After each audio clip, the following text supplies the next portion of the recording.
Hello అందరికీ welcome back to Dolly dumplings. ఇవాళ recipe వచ్చేసి మటన్ కర్రీని సింపుల్గా తక్కువ టైంలో కుక్కర్లో ఎలా చేసుకోవాలో ప్రాసెస్ చూసేద్దాము. ఈ కర్రీ కోసం మసాలాలు వేపాల్సిన అవసరం లేదండి, చాలా ఈజీగా చేసేసుకోవచ్చు. ఇప్పుడు ప్రాసెస్ చూసేద్దాము. దీనికోసం ముందుగా నేను ఇక్కడ 1/2 kg మటన్ని తీసుకొని శుభ్రంగా వాష్ చేసుకొని కుక్కర్లో తీసుకున్నానండి. ఇప్పుడు ఇందులో 1.5 టేబుల్ స్పూన్ వరకు సాల్ట్ వేసుకోవాలి. అలాగే ఒక 1/2 టేబుల్ స్పూను పసుపు, 1.5 టేబుల్ స్పూన్ వరకు కారం పొడిని వేసుకోవాలి. కారం అనేది మీరు తినేదాన్ని బట్టి అడ్జస్ట్ చేసుకోండి. ఇప్పుడు ఇందులో 1 టేబుల్ స్పూను ధనియాల పొడి వేసుకోవాలి. నేను ఇక్కడ పచ్చి ధనియాల పొడిని వాడుతున్నానండి. ఇందులోనే ఒక 1/2 టేబుల్ స్పూను గరం మసాలా, ఒక 1/2 table spoon mutton masala, 1/2 table spoon వరకు వేయించి పొడి కొట్టుకున్న జీలకర్ర పొడిని వేసుకోవాలి. ఇందులోనే 1.5 టేబుల్ స్పూన్ వరకు అల్లం వెల్లుల్లి పేస్ట్ని వేసుకోవాలి. అలాగే సన్నగా కట్ చేసుకున్న ఒక పెద్ద సైజు ఆనియన్ తరుగుని వేసుకోవాలి. ఇందులోనే ఒక పెద్ద సైజు టమోటాని చిన్న చిన్న ముక్కలుగా కట్ చేసి వేసుకొని 3 పచ్చిమిరపకాయలకి మధ్యలో ఘాటు పెట్టి వేసుకోవాలి. అలాగే కొద్దిగా కొత్తిమీర, అలాగే కొద్దిగా పుదీనాని వేసుకోవాలి. పుదీనాని మటన్ కర్రీలో వేసుకోవడం వల్ల మంచి ఫ్లేవరు టేస్ట్ వస్తుందండి. ఇందులో ఒక 2 టేబుల్ స్పూన్ల వరకు ఆయిల్ని వేసుకోవాలి. ఆయిల్ అనేది కాస్త ఎక్కువే పడుతుందండి.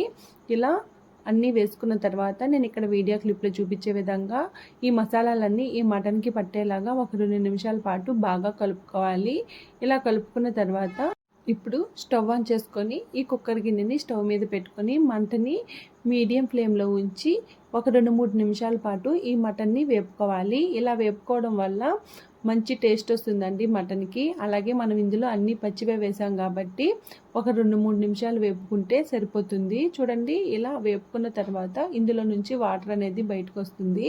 ఈ వాటర్ అంతా ఇంకిపోయే వరకు మధ్య మధ్యలో కలుపుతూ వేపుకోవాలి. అలాగే వాటర్ ఇంకిపోయి ఆయిల్ సపరేట్ అవుతుందండి, అప్పటి వరకు కలుపుతూ వేపుకోవాలి. ఇలా వేపుకున్న తర్వాత ఇందులో 2 రెమ్మలు కరివేపాకును కూడా వేసుకోవాలి. కరివేపాకుని నేను ముందుగా వేయడం మర్చిపోయానండి, అందుకని ఈ స్టేజ్లో వేశాను. చూడండి, ఇక్కడ ఆయిల్ అనేది సపరేట్ అయింది కదా. ఇప్పుడు ఇందులో సాల్ట్ సరిపోయిందో లేదో చెక్ చేసుకుని సాల్ట్ని అడ్జస్ట్ చేసుకోవాలి. చూడండి, ఆయిల్ ఇలా సపరేట్ అయిన తర్వాత ఇప్పుడు ఇందులో ఒక గ్లాస్ నిండా వాటర్ని యాడ్ చేసుకోవాలి. ఒక గ్లాస్ వాటర్ అయితే సరిపోతుందండి. మీరు మరీ ఎక్కువ వాటర్ని యాడ్ చేసేస్తే గ్రేవీ కన్సిస్టెన్సీ అనేది పలచగా అయిపోయి టేస్ట్ అంత బాగోదు. చూడండి, ఇలా వాటర్ని యాడ్ చేసుకున్న తర్వాత ఒకసారి బాగా మిక్స్ చేసుకొని సాల్టు, కారం సరిపోయిందో లేదో చెక్ చేసుకొని ఈ స్టేజ్లో అడ్జస్ట్ చేసుకోవచ్చు అండి.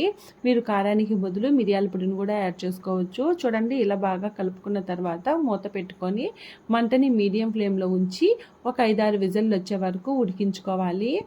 5-6 విజిల్లు వస్తే సరిపోతుందండి. ఒకవేళ మీరు తీసుకున్న మటను కాస్త ముదురుగా ఉన్నట్లయితేను ఎక్స్ట్రాగా మరో 2 విజిల్లు వచ్చే వరకు ఉంచి ఉడికించుకోండి.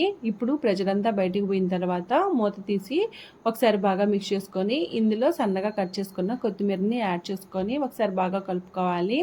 అలాగే ముక్క ఉడికిందో లేదో కూడా చెక్ చేసుకోండి. నాకైతే 5 విజిల్కి కరెక్ట్గా ముక్క అనేది ఉడికిపోయింది, చాలా సాఫ్ట్గా ఉడికిపోయిందండి. అంతేనండి, ఇంకా స్టవ్ ఆఫ్ చేసేసుకొని సర్వింగ్ బౌల్లోకి తీసేసుకొని సర్వ్ చేసేసుకోవడమే. చూడండి, ముక్క కూడా నాకు ఇక్కడ సాఫ్ట్గా ఉడికిపోయిందండి. అలాగే పిల్లలు తినడానికి కూడా వీలుగా ఉంటుంది, అంత సాఫ్ట్గానే ఉడికిపోయింది. చూసారు కదా, మటన్ కర్రీని కుక్కర్లో సింపుల్గా ఎలా చేసుకోవాలో ప్రాసెస్ ఏందో. టైం ఎక్కువ లేనప్పుడు ఇలా తప్పకుండా ట్రై చేసి చూడండి, చాలా బాగుంటుంది. అలాగే ఈ కర్రీ రైస్లో కానీ, చపాతీలో కానీ, బగారా రైస్లో కానీ ఏ కాంబినేషన్లో తీసుకున్నా టేస్ట్ అయితే అదిరిపోతుంది. మీరు కూడా తప్పకుండా ఈ రెసిపీని ట్రై చేసి మీకు ఎలా కుదిరిందో కామెంట్ చేసేయండి. అలాగే మరిన్ని రెసిపీస్ కోసం మన ఛానల్ని సబ్స్క్రైబ్ చేసుకొని నోటిఫికేషన్ సింబల్ని ఆన్ చేయండి. Thank you for watching.